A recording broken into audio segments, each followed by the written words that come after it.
السلام علیکم۔ آج کی ہماری ویڈیو معروف شاعر امیر خسرو کے متعلق ہے کہ امیر خسرو کی حالات زندگی کیسی تھی۔ تو آئیے شروع کر لیتے ہیں۔ سب سے پہلے امیر خسرو کا پورا نام یمین الدین ابو الحسن خسرو تھا۔ اسی طرح امیر خسرو کا دور 1253 عیسوی سے لے کر 1325 عیسوی تک ہے، اور امیر خسرو دہلوی ممتاز حسین کی مشہور کتاب ہے۔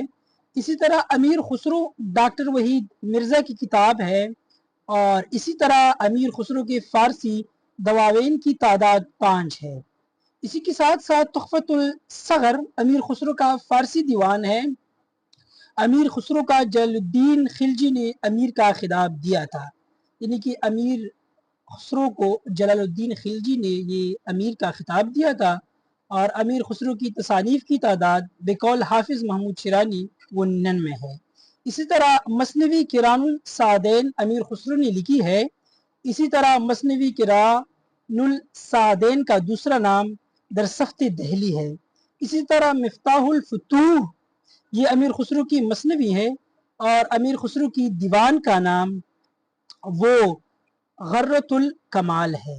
اسی طرح مثنوی سپہر امیر خسرو نے لکھی ہے، اور اسی کے ساتھ ساتھ مثنوی تغلق نامہ میں امیر خسرو نے غیاث الدین تغلق کے حالات قلم بند کی ہے، یعنی کہ اس کی زندگی کی پہ کتاب لکھی ہے۔ اسی طرح امیر خسرو کی پہیلیہ اور کہمکرنیہ اقبال صلاح الدین کی تصنیف ہے۔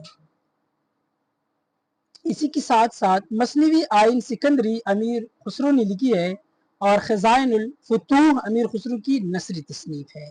اسی طرح امیر خسرو نے افضل الفوائد کے عنوان سے ایک نثری تصنیف بھی لکھی ہے، اور پہیلیوں اور کہمکرنیوں پر مشتمل رسالہ چستان امیر خسرو سے منسوب ہے۔ ہندوستان کے طیور بھی مجھ سے ہندی میں بات کرتے ہیں، امیر خسرو نے کہا تھا، اور امیر خسرو بحیثیت ہندو شاعر صفدر آنکھ کی کتاب ہے۔ امیر خسرو مشہور بزرگ خواجہ نظام الدین کے ہم اثر تھے، یعنی کہ اس کے دور میں یہ رہا ہے، اور کلیات ہند بھی امیر خسرو گوپی چند نارنگ نے مرتب کی ہے، اور امیر خسرو عہد و فن اور شخصیت عرش ملس یعنی کی مشہور اور معروف تصنیف ہے۔ اسی طرح امیر خسرو کی قول زبان دہلوی اوپیرا منش کو اردو کا منبع اور سرچشمہ ڈاکٹر مسعود حسین صاحب نے کہا ہے۔ تو یہ تھی آج کی ہماری ویڈیو معروف شاعر امیر خسرو کی زندگی کے متعلق۔